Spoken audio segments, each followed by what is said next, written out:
Good morning, ladies and gentlemen. This is not a small audience. Let me start. About exactly 10 years ago, I set out on a long journey through Iran, Russia, Central Asia, China. I had just left politics and wanted to be left alone for a while. But that journey took 6 months. In fact, when I started, I didn't know if it was going to take 1 month, 3 months, 6 months, a year. Changed the way I write. In fact, it made me a writer. I had not written books before. Changed the way I think about world politics. And as you will see, it changed the way I think even about philanthropy. Here's, very quickly, a few photos. This is in Turkmenistan, a shrine, and with people praying in the shrine, ruins of a mosque with some Chinese decorations, so far away from China, but you could see the Chinese influence over the centuries. A very modern camel, also in Turkmenistan, riding on a freeway. People serving the depth of the ice in Lake Baikal in Russia. I walked across the whole lake, but it was starting to break apart in some sections, but thankfully this gentleman helped me find the best path. This is the Fergana Valley in Uzbekistan. Used to be the center of the world. Place where Babur was born. Today is a very quiet, placid place, but you still see the signs from the past everywhere you walk. And finally, a beautiful wooden house in Siberia. Really a museum of wooden architecture that you wouldn't know about before going there. Let me go back to the beginning. What were the rules during my long journey? First rule, no flights. Flying is not traveling. Flying is teletransportation. You are projected into a new place, an airport that looks like every airport. You take a taxi to your hotel. This is not the way you arrive at a city like Bukhara. You have to wait for it for 2-3 days, moving slowly towards it, and then finally arriving.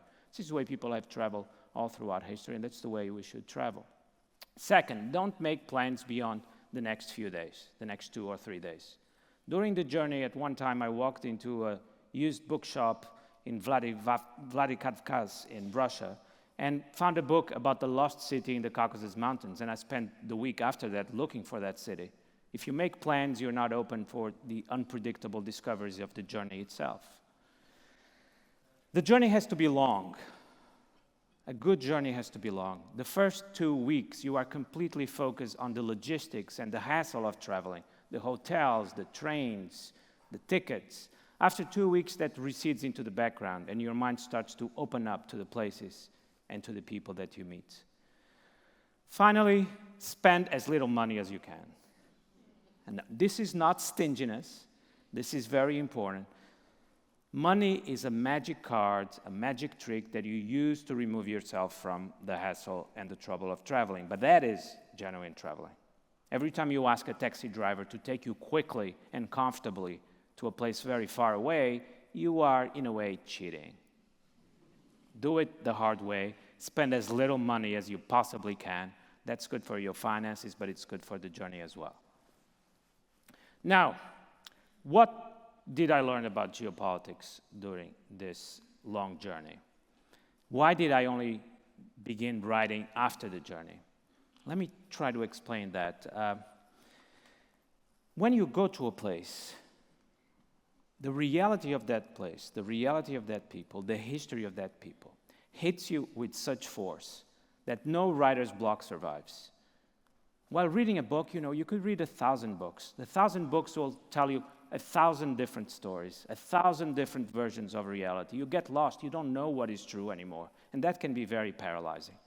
But if you are in a smartphone factory in China, if you are in the Mahakumbh pilgrimage in India, walking towards the confluence of 3 rivers, together with 10 million people next to you, many of them over 90 years old, if you are crossing the checkpoint between Jerusalem and Ramallah, the reality of what you're seeing, the reality of what you're experiencing is so powerful, so incontestable, that there's only one thing you can do. Try to put that to the page, try to put that to writing, try to tell other people what you saw. So for me, it was the best way to get rid of writer's block. And it gives you a conviction, a confidence in writing that nothing else can do, and certainly books cannot do. you're seeing reality firsthand. But interestingly, it works the other way around as well. Traveling is changed by what you learn about world politics, what you learn about world history, what you learn about world culture. I remember one time during my journey in Ashgabat in Turkmenistan, I started to notice that all the buildings were covered in white marble. And that night in the hotel, I researched, some of them are extremely expensive because the government buildings, for example, they are covered in white Carrara marble. Hotels and other buildings, perhaps in Vietnamese marble. I asked someone there, why does everything have to be white? And that person told me, well, in our culture, white is very important. Well, I spent the next few days researching about the importance of the color white in Turkic culture, not just in Turkmenistan, but all over the Turkic world. And suddenly, the color of a building acquires a cultural, political, geopolitical significance that you didn't suspect at first. When you're traveling, take as many books as you can about the places you're visiting with you. Because suddenly, every temple, every island, every street corner will acquire a meaning that it wouldn't have otherwise. It will come alive because it is, sometimes the fate of the world depends on that island, on that temple. That is what traveling also reveals to you. Now, let us turn to the topic of this conference, philanthropy. Recently, 2 months ago, I was in Delhi preparing my next book on India, and I visited the Nizamuddin Dargah, a Sufi Dargah in Delhi, together with some people from the Aga Khan Cultural Foundation. They are doing an extraordinary work there, over years or decades, I believe, a work of love, really, recovering the heritage, but also helping with many social, economic projects in the neighborhood. And that is the moment when it struck me. There's a lot in common between philanthropy and travel. I would say philanthropy is a kind of travel, and then I'll argue later travel is a kind of philanthropy. Because after all, what is philanthropy? It's not about being in a New York, Manhattan office or in the city in London and deciding what people across the world should have or should get or how your ideas can be implemented there. It's about knowing those places, visiting those places, slowly learning about them, establishing local networks, realizing what is important for the people that live there, and then trying to make it a little better. Thinking about the hospitality you received in visiting those places, wanting to give something back. Traveling is about discovering the unknown, discovering the forgotten corners of the world, and trying to bring them back to our common human community, trying to bring them back to our common humanity. But this is also what philanthropy is about. If you think about it, there's a lot in common between philanthropy and traveling. Tourism, on the other hand, is about visiting the most famous, the most beautiful, the most prosperous places.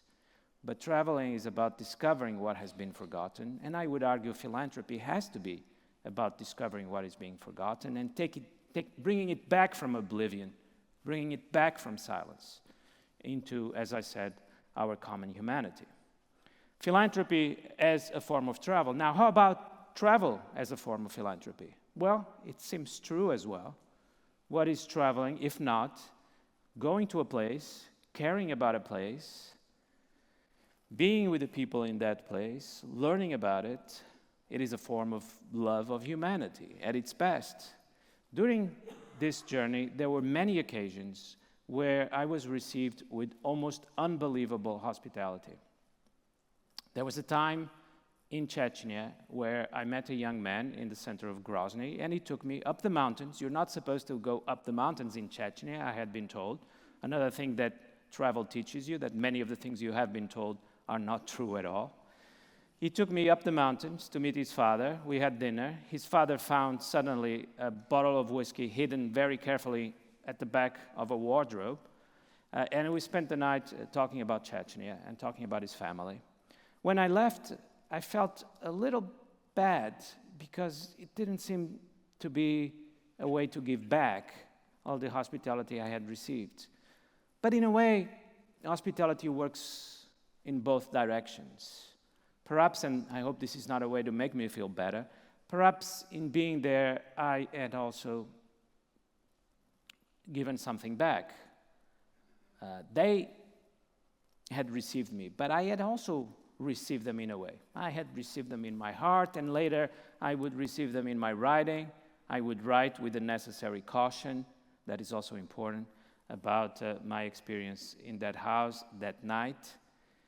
And so receiving these people in my heart, receiving them in my writing, is also a form of hospitality.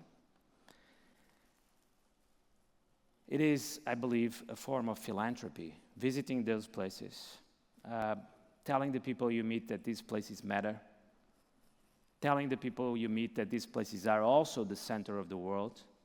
I think this has a lot in common with the work you do. I think, to conclude, that really this is the beginning of philanthropy. Thank you very much.